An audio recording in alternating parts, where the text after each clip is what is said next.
মধ্যপ্রাচ্যের আরব দেশগুলোকে বড় হুমকি দিলেন ইরান। ইরানের পররাষ্ট্রমন্ত্রী আজকে খুব বড় হুঁশিয়ারি দিয়েছেন মধ্যপ্রাচ্যের যে দেশগুলো আছে তাদেরকে। কি হুঁশিয়ারি দিয়েছেন সেই বিষয়ে কথা বলবো। তার আগে বলেন, যারা আমার পেজটাকে ফলো দেননি দ্রুত ফলো দিয়ে রাখুন এবং ইউটিউব চ্যানেলটাকে সাবস্ক্রাইব করুন। আপনারা জানেন যে ইরান যেই মার্কিন যুক্তরাষ্ট্র এবং ইসরায়েলের সাথে গত 40 দিন ধরে 40 দিনের উপরে ধরে মানে করছে, 40 দিনের মতন যুদ্ধটা চালিয়ে গেছে। তারপর যুদ্ধবিরতি চলছে, এখনও পাল্টা হামলা চালিয়ে যাচ্ছে দুই দেশ। ইরানও চালাচ্ছে এবং মার্কিনিরাও চালাচ্ছে, আবার একসাথে ইসরায়েলও চালাচ্ছে। এই হামলার মধ্যেই ইরানের পররাষ্ট্রমন্ত্রী আব্বাস আরাকচি কিন্তু কঠিন হুঁশিয়ারি দিয়েছেন এই যে মধ্যপ্রাচ্যের আরব দেশগুলো আছে তাদেরকে। কি হুঁশিয়ারি দিয়েছেন শুনে রাখুন। তিনি বলেছেন যে বিশ্বের সবচেয়ে শক্তিশালী দেশ, যাদের মানে শক্তিশালী দেশ এবং যারা পারমাণবিক শক্তিতে সমৃদ্ধ, যাদের বিরুদ্ধে 40 দিন লড়াই করার মজা বিষয় নয়। বুঝছেন তো? মানে আমেরিকার বিরুদ্ধে যে ইরান 40 দিন লড়াই করছে, এটা মজার বিষয় না।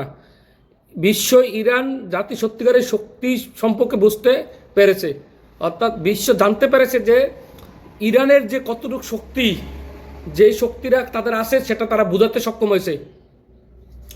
যে কারণে তারা বলছে যেসব দেশ মধ্যপ্রাচ্যের যেসব দেশ যুক্তরাষ্ট্রকে ঘাঁটি ব্যবহার করতে তাদের দেশ মানে অনুমতি দিবে বা তাদেরকে ঘাঁটি ব্যবহারের জন্য দিবে, সেই সব দেশে ইরান হামলা চালানো বৈধতা হয়ে যাবে। তার মানে খুব কঠিন ভাষায় কিন্তু তিনি বলে দিয়েছেন, যদি যুক্তরাষ্ট্রের ঘাঁটি মধ্যপ্রাচ্যে যেসব দেশে থাকবে সেই সব দেশে হামলা চালাবে ইরান। আমিও চাই, আপনারা যারা ইরানকে ভালোবাসেন তারা সবাই চায়, কারণ মধ্যপ্রাচ্যের অশান্তির জন্য সবচেয়ে দায়ী হলো এই মধ্যপ্রাচ্যের দেশগুলো, যারা যুক্তরাষ্ট্রকে ঘাঁটির তৈরি ব্যবহারের অনুমতি দিয়েছে। যদি মধ্যপ্রাচ্য থেকে যুক্তরাষ্ট্রকে এই সময় বিতাড়িত না করা যায়, তাহলে আর কখনো পারবেন না। আপনারা সবসময় যে মধ্যপ্রাচ্যের মধ্যে গোলামি করতেন, সেই গোলামির দিনটা শেষ হয়ে আসতেছে। ইরান যে তাদের সক্ষমতা দেখাচ্ছে, সেই সক্ষমতার হাত ধরেই কিন্তু মধ্যপ্রাচ্যে শান্তি ফেরার উচিত ছিল। কিন্তু আপনারা যারা মধ্যপ্রাচ্যের যেই দেশগুলো মধ্যপ্রাচ্যের ঘাঁটি তৈরিতে আমেরিকা সহযোগিতা করছে, তাদের জন্য সামনে বিপদ আছে। ইরান সেটাই স্পষ্ট করে বলে দিয়েছে আরব দেশগুলোর উদ্দেশ্যে। পররাষ্ট্রমন্ত্রী আব্বাস আরাকচি বলেছেন, আমরা আঞ্চলিক দেশগুলোকে সতর্ক করছি,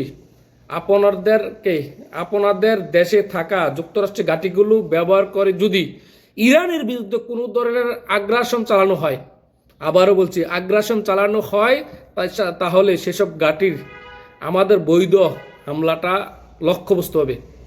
কঠোর ভাষা, কতটুকু কঠোর ভাষা বলছেন দেখছেন।